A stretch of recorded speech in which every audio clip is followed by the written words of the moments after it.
Ерлап Огрен – проект для тех, кто хочет выучить крымско-татарский язык, а учить мы его будем с помощью крымско-татарских песен. В помощь нам как народные, так и авторские песни. Вы смотрите интерактивный проект Ерлап Огрен от Джанлы Радио. Селям алейкум, здравствуйте!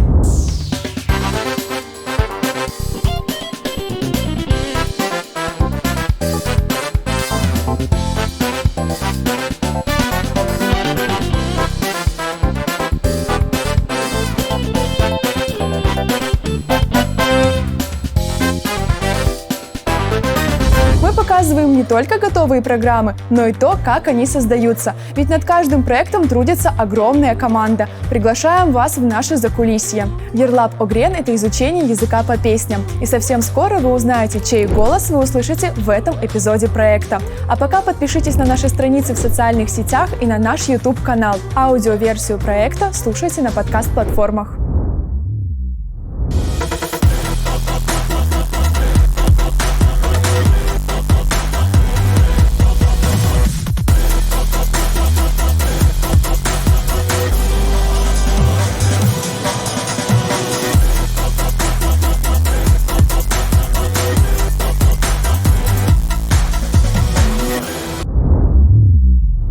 У нас на студии мы записывали голос, делали постобработку, сведение, мастеринг.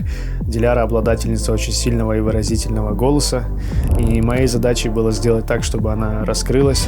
Песня «Ешель япрах арасында» написана композитором, основоположником крымско-татарской профессиональной музыки Асаном Рифатовым на слова Юсуфа Булата. Это песня героини Айше из музыкальной комедии «Той девам и те». Песня жизнеутверждающая, о любви. Любовь в этой песне представляется как прекрасный сад, а любимый человек как самый прекрасный цветок, роза в этом саду. «Ешель япрах арасында», в отличие от тех предыдущих работ, она более энергичная, веселая, поэтому там в плане аранжировки были применены какие-то наши народные крымско-татарские инструменты, ударные, я имею в виду, там таре и так далее, и так далее. Поэтому было интересно работать. Ерлап Огрен – проект для тех, кто хочет выучить крымско-татарский язык. А учить мы его будем с помощью крымско-татарских песен. В помощь нам как народные, так и авторские композиции. Сегодня мы будем слушать очень красивую и довольно-таки популярную крымско-татарскую песню «Ешель япрах арасында». И с ее помощью изучим новые слова и выражения. Готовы? Поехали! Ешель япрах арасында, кырмызы гүл гончасы. Ешель япрак арасында, кырмызы гүл гончасы. Итак, первые две строчки. Ешель япрах арасында, кырмызы гүл гончасы. Тут все понятно. Ешель япрах арасында – среди зеленых листьев. Кырмызы гүл гончасы – бутон красной розы. Тут все просто, но хотелось бы остановиться на слове «гуль». В этом контексте оно обозначает розу. Но также следует отметить, что слово «гуль» используют для обозначения слова «цветы». Также в крымско-татарском языке существует слово «чечек», которое также обозначает «цветок». Давайте произнесем вместе «чечек».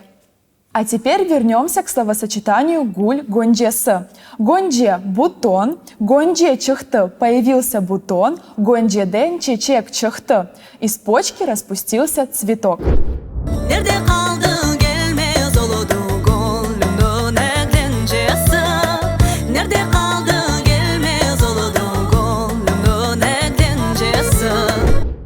Нерде калды гельмес олды гонлюмнун эгленчесі. Нерде или не ерде – где. Нерде калды – где осталось. Кельмес олды – никак не придет. В данном случае наша любимая. Где осталось – никак не придет. И подходим к самой красивой строчке из этой песни. Гонлюмнун эгленчесі. Гонлюм – мое сердце и ближе к значению душа. Эгленче – приятное времяпровождение, то есть то, что приятно сердцу. Здесь следует и затронуть синонимы слова гонгуль – это хальп и юрек. Хальп – это прямое значение, когда обозначается сердце как орган человека. Вардым ярем бахчасына, бір наркестім емеге. Вардым ярем бахчасына, бір наркестім емеге.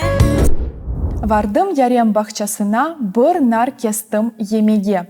В этой строчке нам снова встречается число бір – 1, Кестым бір нар емеге. Срезал один гранат, чтобы съесть его. То есть в данном контексте слово «кесмек» используется в значении «сорвать», «срезать». Также «кесмек» используется в значении «прекратить». Например, «лафны кесмек» — «прекратить разговор». Sevdiğime bir sözüm var, utanırım demeye. Sevdiğime bir sözüm var, utanırım demeye. Севдыгыме бір сөзім бар, утанырым демеге. Севдыгыме – любимому, любимый. Есть у меня одно слово или одна фраза для любимой, но я стесняюсь его сказать. Как мы видим, в крымско-татарском языке существует много слов, которые обозначают любимый. Севгыле, севдыгым, яр, ярем. Утанырым – постесняюсь. Утанмах – стесняться. Также рассмотрим синонимы этого слова тартынмах и чекынмек. Итак, стесняться, утанмах, тартынмах и чекынмек. Vardım yarem bahçasına, gül dalında gül biter. Vardım yarem bahçasına, gül dalında gül biter. Вардым ярем бахчасына, гуль далында гуль битер. Мы уже знаем, что слово гуль – это роза.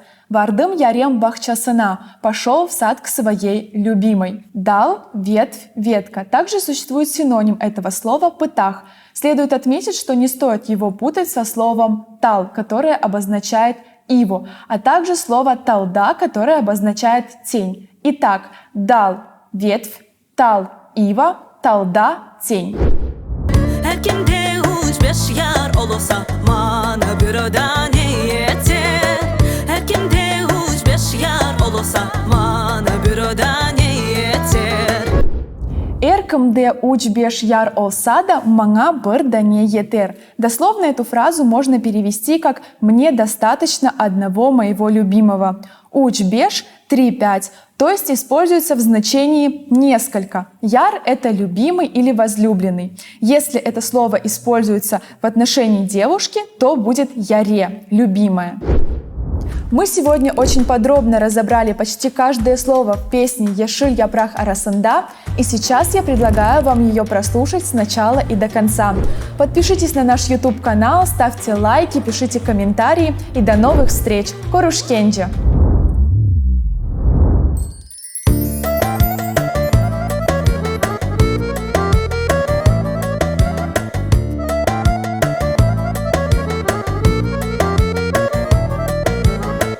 Yeşil yaprak arasında kırmızı gül goncası.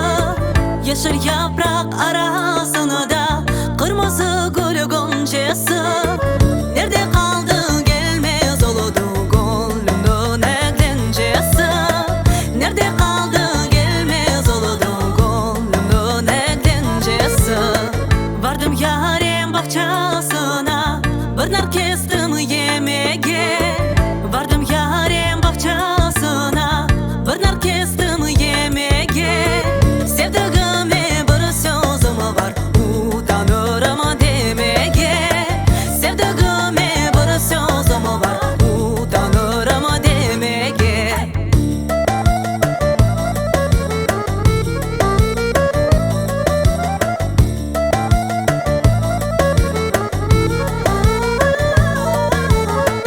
Vardım yarem bahçasına, gül dalında gül biter.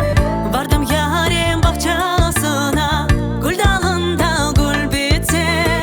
Her kimde uç beş yar olursa, bana bir tane yeter. Her kimde uç beş yar olursa, bana